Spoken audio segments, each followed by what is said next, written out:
Hey guys, time to respond to a bunch of questions, and the obvious question is, what do I think about this hiring of Dupaix? I believe his name is Joe Dupaix. I was looking for the right word to use to be very gentle when considering this move, and somebody who was asking me for my opinion used this term: underwhelming, which is exactly the perfect word. What do I know? I don't know anything about this guy, but I'm going to say this, all right? And this might be a very questionable hire. Who knows? We will never know until down the road.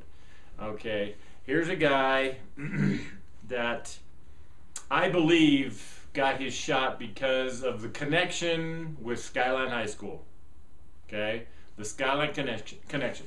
I've told you guys that the coaching fraternity is a good old boy network. Okay, it really doesn't matter how much you know, it's who you know.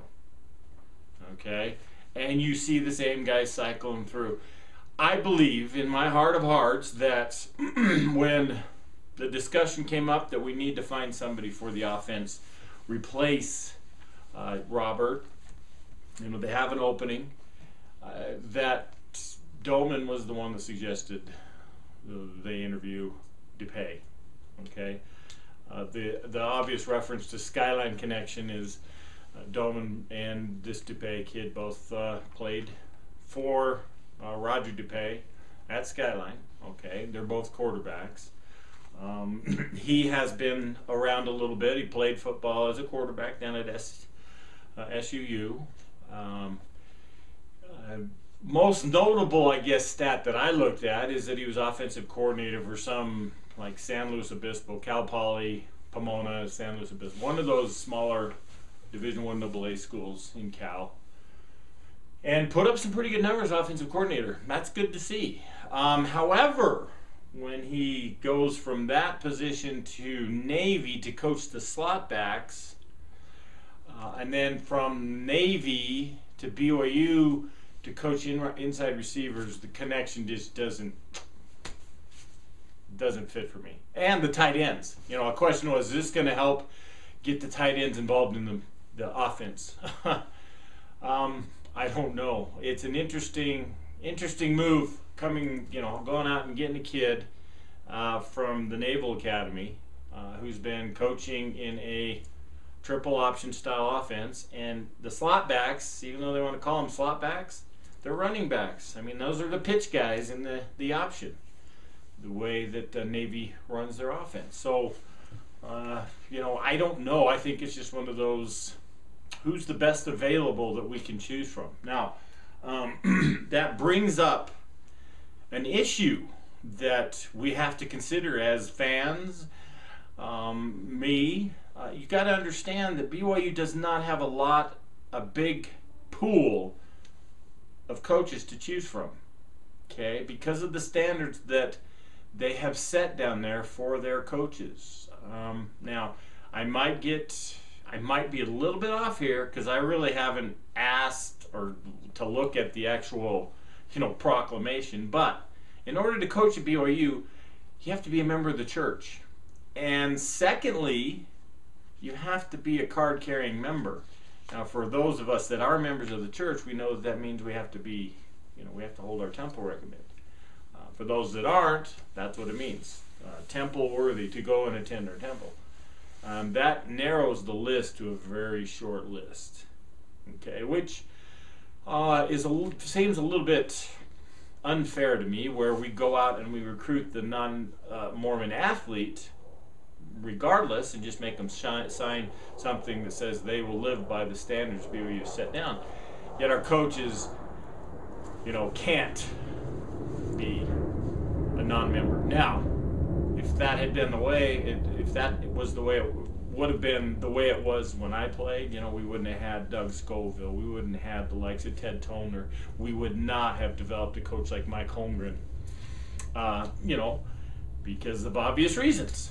So that has always been a little bit of an issue with me. Another reason that You know, some of the people out there that might be, say, maybe they are LDS, but they never went on to finish their schooling. You have to have a degree. Now, there are conferences, at least there used to be, where that was a prerequisite. I think it used to be that way in the Pac-10. But now that football is such a huge, huge generator of income, dollars for these universities, you've seen that kind of pushed aside. We want the best guy in here to get us, you know, the highest national ranking, get us into the BCS games. But at BYU, that's still a hard and fast rule. So a guy like me, as much as I would love to, you know, I couldn't go down to BYU and even volunteer as an assistant. Okay, I don't have my degree. I can't even get into the BYU Hall of Fame until I get my degree. You know, I think I read something on one of the blogs a couple days ago that Jim McMahon wants to come back and get his degree finally, you know, at age 51, you know, at BYU, and he's hoping that he can do it almost online. You know, kudos to Jim. I'm about a year away myself.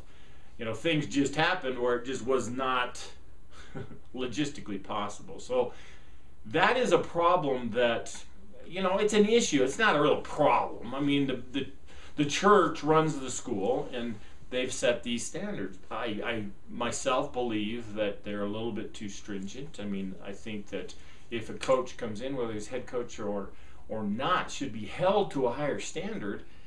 And there should be clauses in all the contracts that if you go out and, you know, you buy players, you know, your contract's null and void. Okay, some of these guys go out and sign these huge contracts. Let's say Rodriguez at Michigan, you know, he comes in, signs a 5-year deal, 6-year deal, whatever it was. Well, they fire him after 3 years. He's going to make money for the next 3 years unless they buy him out with a huge buyout. Okay, there should be something at BYU so that we can open up, you know, our possibilities for hiring assistants where, you know, you come in as a non-Mormon. You have to live by the standards. You have to recruit by the standards. You have to conduct yourselves the same way we would as the jets go by. Sorry.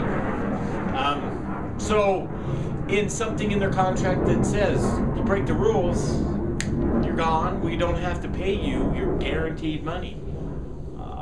So this hiring a Dupaix, is it going to help the tight ends? Well, I can guarantee you that after reading what I have read and hearing what I have heard, you know, he is going to be in charge of the inside receivers / tight ends. And here's a quarterback, okay? Coaching inside receivers, you know, that's an interesting, you know, a receiver's a receiver, tight end's a tight end, receiver, whatever, lineman or lineman. You know, you give me all of them, I can teach them all. You don't need to hire an extra coach for the inside guys, okay? It should be no different, but it's getting, some places it's that specialized. So he's taking the inside receivers. So I'm guessing that they're not going to move too far away from what they've been doing. That's okay, though, because in order to go and start molding it back to what some of us have talked about, you know, the old BYU, which I am, you know, profoundly for, you know, you all know my opinion. They got to recruit some guys to turn it back, you know, that way. So to take it right now from, you know, the shotgun 4 wide spread offense and move it to something else would be really hard to do unless they somehow came up with some new players, you know, some JUCOs, specifically tight ends that can come out and play the tight end game like it used to be played. That would be a really tough thing to automatically do. So we can probably see that there's not going to be a whole lot of difference as far as the structure of the offense, which is okay. Okay, you understand when new coaches come in, it takes some time for them to get their, you know, system and people in place. That's why you don't always see guys like Rodriguez go to Michigan and turn the place around. You know, he's kind of got booted out because what he tried to do just absolutely didn't work. Tried to take a team, Michigan, known for the classic style of football, play great defense, run the ball, and throw it a couple times a game. That smash mouth Big Ten, and take the spread offense there. It just doesn't work some places. But he really wasn't even given the time. But again, you don't win nowadays. It doesn't matter how much time. The pressures on coaches are so huge. So real short, since this is going to be kind of a 3-part today, and maybe I'll split it up from today, tomorrow, and the next day, I'm not sure. But the hiring of Dupaix, whatever. I can't criticize. I don't know till I see. I will say this. Don't bring in, a quarterback / slot back coach from the Naval Academy and he's going to coach receivers and tight ends and ask me if that's going to make a huge difference.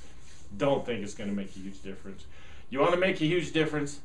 Hire a tight end to coach tight ends, okay? Or a tight end to coach receivers, okay?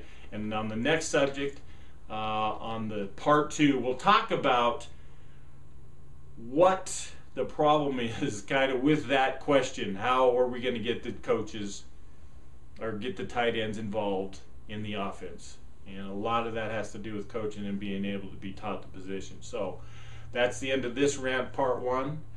I'll see you. Thanks for watching, and I rest my case.